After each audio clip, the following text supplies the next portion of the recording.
Sean todos bienvenidos, sean todos bienvenidos a Iglesia Gracia. Es una semana más, un domingo más que el Señor nos permite estar vivos y no solamente vivos, pero juntos, ¿verdad? Nos permite como iglesia reunirnos a cada uno de nosotros y tener cultura y tener un tiempo de compartir, de adorar al Señor juntos, en armonía, exaltando el nombre del Señor. Y no solamente eso, pero hoy tenemos Santa Cena. Mientras unos se preparan para tomar sus asientos, los que ya estamos aquí, vamos a Hebreos su capítulo 10. Vamos a ir a Hebreos su capítulo 10. La semana pasada contestamos una pregunta muy importante, o una pregunta que era una de las preguntas que más frecuentemente me hacía yo, y la semana pasada la contestamos, ¿no? ¿Por qué murió Jesús en la cruz? Si Dios es poderoso, si Dios es omnipotente, omnipresente, omnisciente, si Dios de su voz salió el mando para iniciar la creación, ¿por qué no nuestro Dios pudo perdonar nuestras transgresiones con solamente decir su palabra? ¿Verdad? La semana pasada hablamos de esto, ¿por qué tuvo que morir Jesús? Y llegamos a la conclusión en Hebreos su capítulo 9, la semana pasada, de que establecimos lo primero, que los pactos son establecidos por medio de sangre, ¿verdad? Vimos de que un pacto, cuando es creado en base de sangre, y esto lo vimos en el Génesis. Contestamos de que lo primero es de que Dios estableció sangre, muerte, para confirmar, o era la base principal de los pactos. Y lo segundo, vimos de que para que los pecados pudiesen ser perdonados, se tenía que presentar algo o alguien perfecto. Adán, siendo la creación perfecta, la representación de Dios, imagen perfecta de Dios, vimos de que Él en su perfección cambió su perfección, cambió el ser perfecto para algo que era, ¿qué? Corrupto. Cambió la perfección, la imagen de Cristo, la cambió para algo que Él deseaba tener, que era la sabiduría. Y por lo tanto, ahora el sacrificio perfecto para el perdón de nuestros pecados se basa no solamente en muerte, pero también se basa en algo perfecto. Y Cristo Jesús, siendo hombre y siendo Dios, vino, descendió y murió en la cruz, siendo perfecto en todo su caminar. Por lo tanto, ese sacrificio fue lo que Dios necesitaba para el perdón de nuestros pecados. Eso lo establecimos la semana pasada, ¿verdad? El día de hoy quiero enfocarme más en el estilo de vida de cada uno de nosotros. Quiero hablar sobre el deleite de la vida, pero lo quiero hablar en memoria de mí. En memoria de mí. Voy a hablar sobre el tema en memoria de mí. Y vamos a hablar sobre el deleite o el placer en la vida. Mentiríamos, fuésemos mentirosos si nosotros decimos que no vamos detrás del deleite para nuestras vidas. Mentiríamos si decimos que el placer no es algo que nos llama la atención. Mentiríamos si decimos de que en nuestro diario vivir deseamos buscar la paz, la felicidad, el gozo, el placer para vivir una vida tranquila. ¿Cierto o no cierto? Cierto. Buscamos constantemente el placer, buscamos constantemente el ser feliz. Por eso es que decimos en nuestras mentes, bueno, si voy de vacaciones, seré feliz. Si tomo un break del trabajo y me voy de vacaciones a Florida, a Alaska, a Puerto Rico, donde sea, encontraré descanso, placer y felicidad. Porque todos buscamos el querer sentir placer, felicidad y gozo. ¿Cierto? Entonces, la pregunta es, ¿por qué entonces, cuando nos encontramos con el Evangelio de la gracia, o por qué cuando nos encontramos con el Evangelio de Jesucristo y venimos a ser nuevas criaturas, y venimos a ser transformados por medio del Espíritu, ¿por qué ahora se nos hace tan difícil encontrar placer, felicidad y gozo en el nombre de Jesús? ¿No se ha preguntado eso? ¿No nos hemos preguntado de que por qué a veces cuando estamos sin Cristo buscamos placer, lo encontramos, pero es temporal y decimos me siento vacío y quiero algo diferente, algo distinto, y nos encontramos con el Evangelio y venimos y nos predican el Evangelio o nos enseñan el Evangelio, pero aún todavía nos sentimos como necesitados de algo para encontrar esa felicidad o ese placer? Bueno, de esto se trata en los textos que vamos a leer, Hebreos 10. Y la respuesta de cómo encontrar el gozo o los deleites en la vida cristiana la encontramos basada en estos textos. Hebreos 10:1 dice así: porque la ley, teniendo la sombra, o sea, la ley, las obras, lo que hemos venido estando predicando por un buen rato ya, la ley teniendo la sombra de los bienes venideros, o sea, algo que iba a venir, algo mejor, no la imagen misma de las cosas, nunca puede, por los mismos sacrificios que se ofrecen continuamente cada año, hacer perfectos a los que le acercan o los que se acercan. De otra manera, cesarían de ofrecerse, pues, los que tributan este culto, o sea, esta adoración, limpios una vez, no tendrían ya más conciencia de pecado. Mira el versículo 3.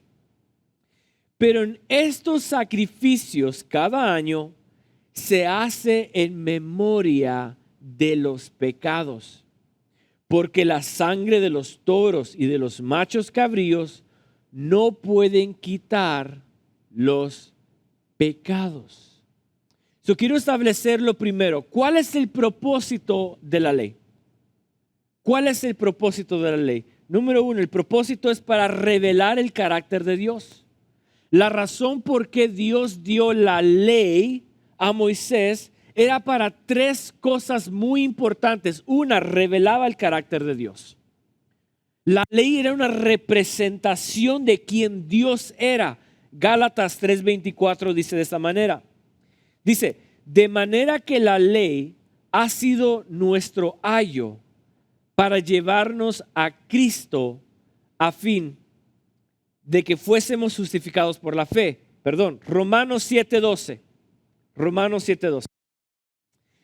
De manera que la ley a la verdad es santa y el mandamiento es santo, justo y bueno. ¿Qué es la ley? La ley es santa y el mandamiento dice santo, justo y bueno.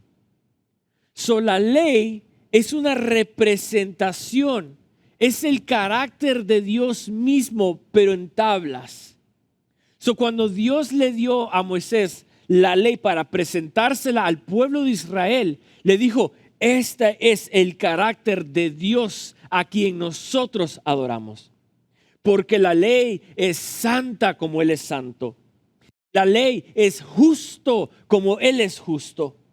Y la ley es buena como Él es bueno.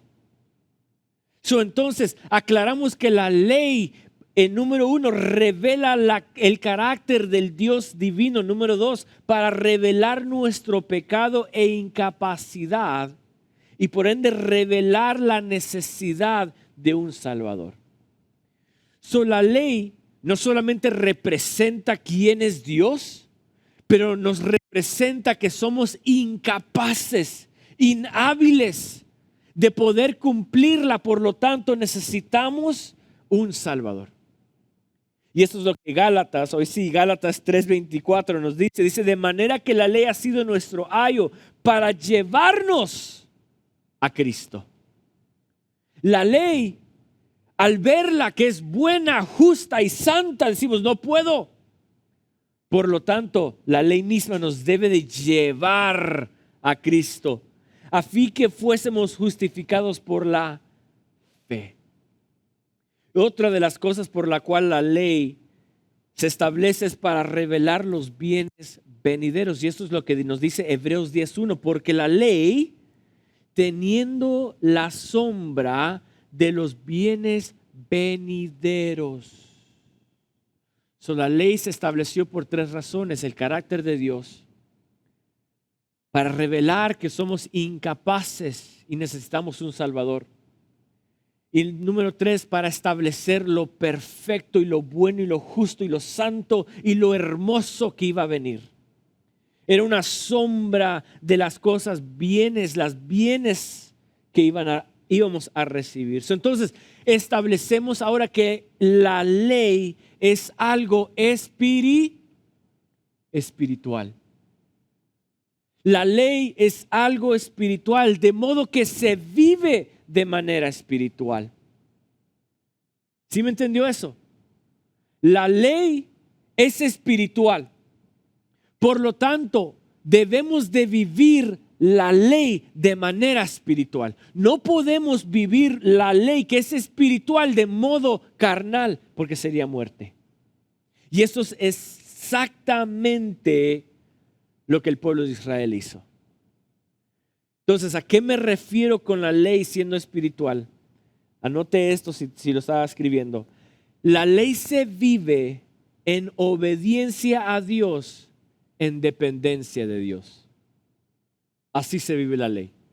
Cuando digo que la ley se vive de manera espiritual, me implico que la ley se vive en obediencia a Dios, en dependencia de Dios. Esto era lo que la ley vino a representar, lo que la ley vino a enseñarnos, diciendo, hey, tú eres incapaz de lograrla, porque tú no eres bueno, ni santo, ni justo, solamente Dios. Por lo tanto, acércate a Dios en forma de obediencia y dependencia a Dios, porque tú no lo puedes lograr. La ley que se fue establecida fue para nosotros recibirla y decir, wow, Dios, voy a ser obediente a tu mandato, pero también yo no la puedo lograr. Yo no puedo cumplirla, por lo tanto, te necesito depender de ti. Y esto es lo que la ley hace. La ley era sombra de las cosas buenas que iban a venir. Pero aquí está el problema. La humanidad, el pueblo de Dios, Israel, incluso nosotros ahora en estos tiempos, la recibimos con ojos y forma carnal. Por eso es que Jesús dijo en el Sermón del Monte, en Mateo capítulo 5, dijo, bienaventurado el pobre en espíritu, porque de ellos es el reino de los cielos. Una persona pobre en espíritu es aquella persona que ve la ley y dice, Señor, yo no la puedo cumplir. Yo no soy capaz de cumplir la ley, de llevarla. Por lo tanto, te necesito. Esa es una persona pobre en espíritu. Una persona que depende completamente de la soberanía de Dios, de su provisión, de su sacrificio. Esa es una persona que es pobre en espíritu. Pero lamentablemente la ley la recibimos carnalmente. ¿Por qué? Porque ahora Dios estableció la ley, los sacrificios, y nosotros en vez de verla en ojos espirituales decimos, nosotros podemos llevar este cargo. Yo puedo hacer sacrificios como tú me lo estás mandando. Por lo tanto, el pueblo de Israel comenzó a hacer sacrificios de animales. Lo que era sombra, lo que era algo bueno para venir, ellos lo tomaron literalmente Y en vez de depender del Dios poderoso, comenzaron a depender en el sacrificio que tenían que hacer. Por lo tanto, ahora entiendo por qué el pueblo de Israel no encontraba el gozo y la felicidad y el placer de ser pueblo de Dios. Porque llevaban una carga que no necesitaban llevar. Llevaban el sacrificio en ellos, algo que ellos no tenían que llevar, lo llevaban al pie de la letra carnalmente.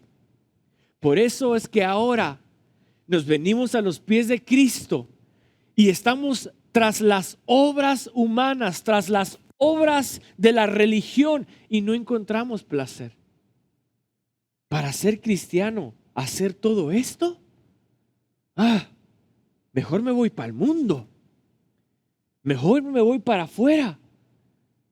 Para ser santo necesito hacer esto y esto y esto. Mejor no. Porque nos ponemos cargas que no necesitamos llevar. Lo que dice Pablo en Romanos su capítulo 7, versículo 14 al 20, dice: porque sabemos que la ley es, sabemos que la ley es espiritual, mas yo soy ¿qué? Carnal. Soy hombre de carne y hueso, soy carnal, viviendo al ¿qué? Vendido al pecado, porque lo que hago no lo entiendo, pues no hago lo que quiero, sino lo que aborrezco, eso hago. Y si lo que no quiero, esto hago, apruebo que la ley es buena, de manera que ya no soy yo quien hace aquello, sino el pecado que mora en mí. Y yo sé que en mí, esto es, en mi carne, no mora el bien, porque el querer el bien está en mí, pero no lo he, ¿qué dice? El hacerlo. Porque no hago el bien que quiero, sino el mal que no quiero, eso hago. Y si hago lo que no quiero, ya no lo hago yo, sino el pecado que mora en mí. ¿Vio lo que está diciendo Pablo? Pablo está estableciendo, yo soy un hombre carnal, estoy envuelto en pecado, mas la ley es algo espiritual que se vive espiritual, por lo tanto mi carne no la quiere cumplir. No quiere cumplir con el deseo de la ley, porque la ley es buena, justa, santa, mas yo soy un hombre vil, pecador. Y cuando yo trato de hacerla espiritualmente, cuando yo trato de hacerla carnalmente con mis fuerzas, sigo confundido.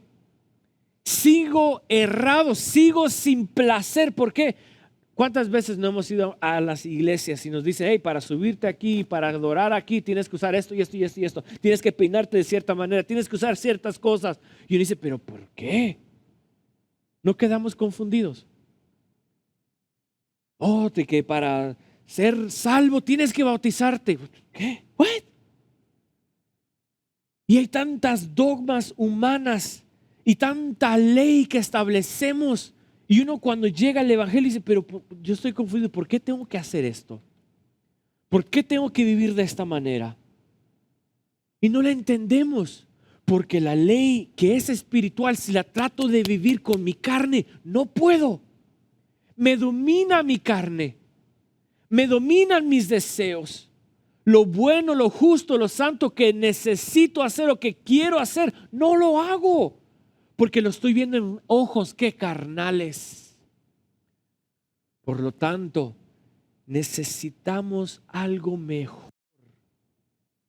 Ahora miremos los siguientes versículos de Hebreos capítulo 10, del 5 al 9. Dice, por lo cual, entrando en el mundo, dice, sacrificio y ofrenda no quisiste, mas me preparaste cuerpo. Holocaustos y expiaciones por el pecado no te agradaron. Entonces dije, he aquí que vengo, oh Dios, para hacer tu voluntad, como en el rollo del libro está escrito de mí. diciendo primero, sacrificios y ofrendas y holocaustos y expiaciones por el pecado no quisiste, ni te agradaron, las cuales cosas se ofrecen según la ley. Y diciendo luego, he aquí que vengo, oh Dios, para hacer tu voluntad. Quita lo primero para establecer lo último. Una pregunta tan importante que quiero hacer aquí. Si Dios estableció este sacrificio, si Dios le dijo al pueblo de Israel, así serán perdonados los pecados suyos, tendrán que hacer esto, sacrificio. Pero ahora aquí el autor de Hebreos está citando salmistas, y en todo el transcurso de la Biblia hay textos bíblicos que nos enseñan que Dios no se honra con sacrificios. Entonces, ¿cuál es Dios? ¿Cuál es? ¿Qué será Dios? ¿Será que quieres que haga sacrificios o no que haga sacrificios? Si tú aborreces sacrificios, ¿por qué nos mandaste a hacer sacrificios? Porque es simbólico. Si yo te mandé a ti a hacer sacrificio, es para que tú lo veas con ojos espirituales, de algo mejor que iba a venir. Por lo tanto, no deseo que tus ojos estén puestos en lo carnal o en lo terrenal o en los sacrificios. Mi deseo está que tú me veas a mí, el sacrificio perfecto para el perdón de tus pecados. Y como dije, las escrituras están llenas. Salmo 51:16 dice, porque no quieres sacrificio, que yo lo daría, no quieres holocausto. Isaías 1:11 dice, ¿para qué me sirve, dice Jehová, la multitud de vuestros sacrificios? Hastiado estoy de holocaustos, de carneros y de cebo de animales gordos. No quiero sangre de bueyes, ni de ovejas, ni de machos cabríos. Primera de Samuel 15:22 dice, y Samuel dijo, ¿se complace tanto Jehová en los holocaustos y víctimas como en que obedezcan a la palabra de Jehová? Ciertamente el obedecer es mejor que los sacrificios. Y el prestar atención, ojo, ¿a qué significa todo esto? Que la grosura de los carneros. Jeremías 6:20 dice de esta manera, ¿para qué a mí este incienso de ceba y la buena caña olorosa de tierra lejana? Vuestros holocaustos no son aceptables, ni vuestros sacrificios me agradan. Dios no se agrada en sacrificio humano. Dios no se agrada en obras humanas. Quiero que entienda bien esto. Dios no es honrado, Dios no es glorificado, Dios no es santificado cuando nos presentamos delante de Él con obras humanas. En otras palabras, si yo me acerco a Dios porque necesito más de Él y me voy a acercar en base de sacrificio humano, algo que sea sacrificio para nosotros, Dios no lo honra. Dios no lo honra. Si yo quiero conocer más a Dios, pero lo tengo que hacer en sacrificio de algo. Si quiero ser más santo de lo que ya soy y trato de hacer sacrificios, ayuno de 40 días para ser más santo, Dios no lo acepta. Porque es sacrificio humano, obras humanas. Y esto es que cada sacrificio que hacíamos era para una sola cosa, para tener en mente lo vil y pecador que éramos. Si Dios estableció los sacrificios y dio la ley del sacrificio, era para que nosotros tuviésemos en mente de que no podemos cumplirla, que Él es santo y justo, y para enseñarnos las cosas buenas. Entonces el pueblo de Israel nunca encontró placer, porque en la mente de ellos estaba el pecado que existía en ellos, por lo tanto las obras que necesitaban hacer. Y nunca encontraron placer, nunca encontraron el gozo de la salvación. Pero ahora todo eso ha cambiado. ¿Cómo entonces encontramos el verdadero deleite, placer y gozo en la vida cristiana. Miremos el versículo 10 de Hebreos 10:10. Dice, en esa voluntad somos santificados. ¿En cuál voluntad? Que Dios no se honra con sacrificio humano. Mediante la ofrenda del cuerpo de Jesucristo hecha una vez y para siempre. Y ciertamente todo sacerdote está día tras día ministrando y ofreciendo muchas veces los mismos sacrificios que nunca pueden quitar los pecados. Cuando usted ofrece sacrificio humano, obras humanas delante de Dios, nunca encontrará felicidad, porque el pecado, ser redimidos, ser bendecidos, nunca lo encontrará por sus propias fuerzas.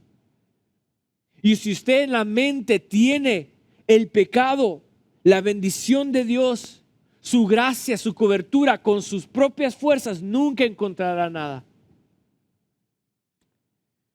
Versículo 12. Pero Cristo, habiendo ofrecido una vez para siempre un solo sacrificio por los pecados, se ha sentado a la diestra de Dios. De ahí en adelante, esperando hasta que sus enemigos sean puestos por estrado de sus pies. Está citando el Salmo. Porque con una sola ofrenda hizo perfectos para siempre a los santificados. Ojo, con una sola ofrenda, Cristo mismo, quien fue que se entregó por nosotros, dice que nos ha sido ¿qué? Nos está perfeccionando a nosotros que ya somos ¿qué? Santificados. La santificación no vino por sus obras. La santificación no vino por sus esfuerzos. La santificación no vino por algo que usted o yo hayamos hecho. Al usted estar aquí adentro de las cuatro paredes o reunido como iglesia, no implica que así recibió su santidad. La santidad fue basada en el sacrificio una vez y para siempre del Cordero. El Cordero inmolado, aquel que se hizo carne y habitó entre nosotros, como dice Juan. Ese sacrificio perfecto que fue una vez y para siempre, lo está perfeccionando a usted porque usted ya es una persona santa. ¡Wow! Oh, pero yo todavía miento, yo todavía se me sale el enojo todavía. Tengo luchas, tengo batallas en mi carne. Pero usted está siendo perfeccionado porque usted ya es santo. Si usted se presenta delante de Dios, no se va a presentar con ¿qué? Con obras humanas para buscar la santidad. No, Dios ya se encargó de esto. Dios ya se encargó de que usted es santa, perfecta delante de Él, pero la está transformando y transformándonos cada día. Sí, claro, se nos va a salir el enojo. Sí, claro, vamos a tener pensamientos humanos. Sí, vamos a tener faltas.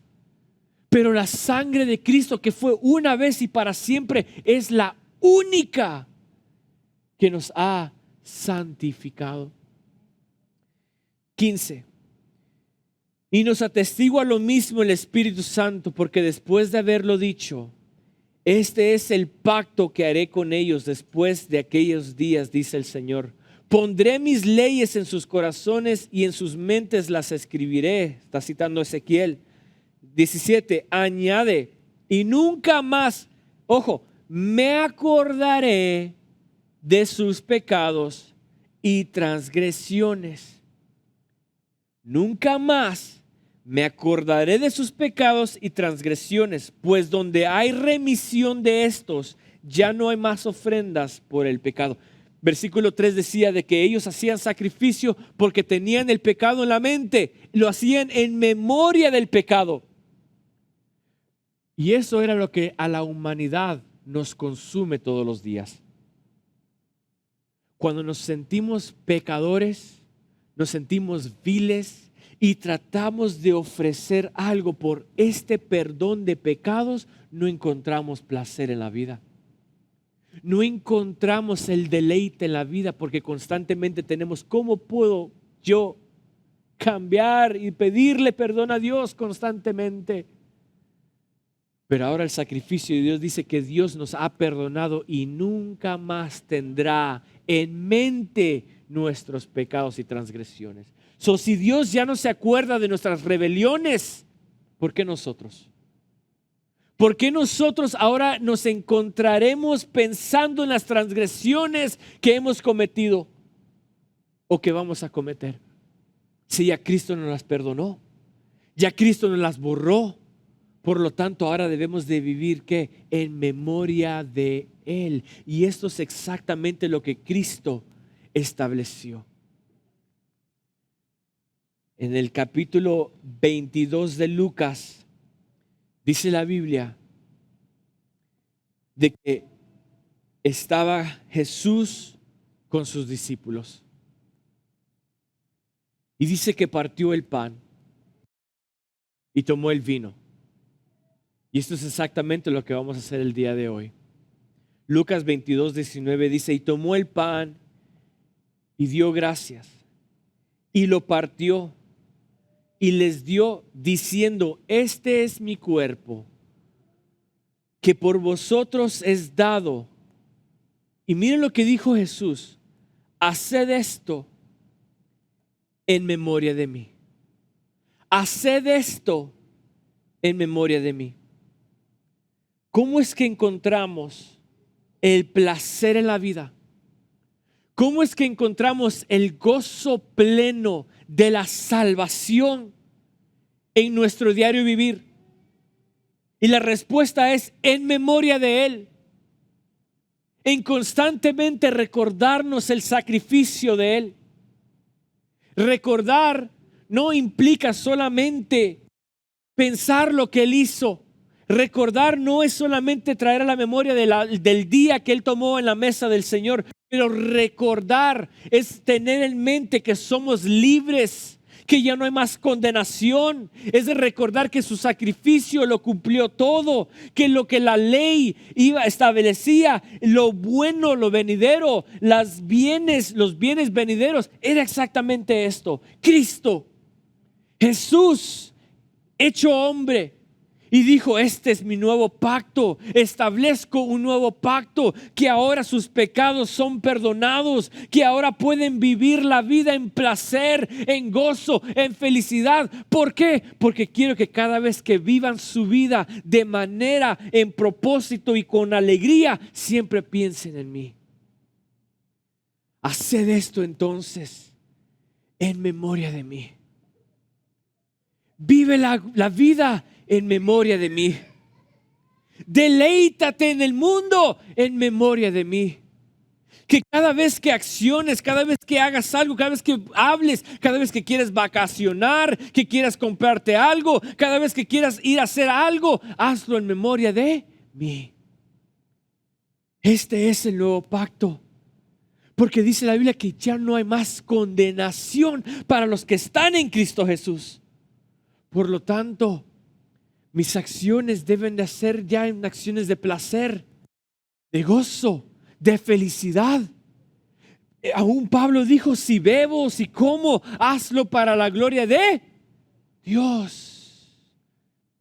Y esto solamente lo puedo hacer en memoria de Dios, en memoria de Él, del sacrificio que lo hizo, del sacrificio para todos nosotros que hemos recibido a Cristo como nuestro Salvador. Ya no hay nada que yo pueda ofrecer. Y si lo ofrezco, Dios no la recibe. Lo único que Él va a recibir es nuestro agradecimiento. Y por eso es que nos reunimos los domingos, los miércoles, porque le decimos, Señor, te agradezco, te honro. Por eso es que cantamos, por eso es que adoramos en base de música, porque le estamos diciendo, Señor, ya no hay más sacrificio, tú lo hiciste todo.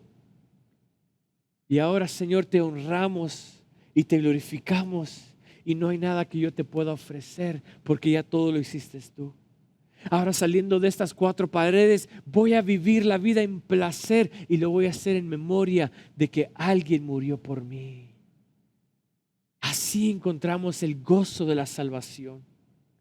Así encontramos la felicidad en la vida cristiana, pensando, haciéndolo todo en memoria de mí.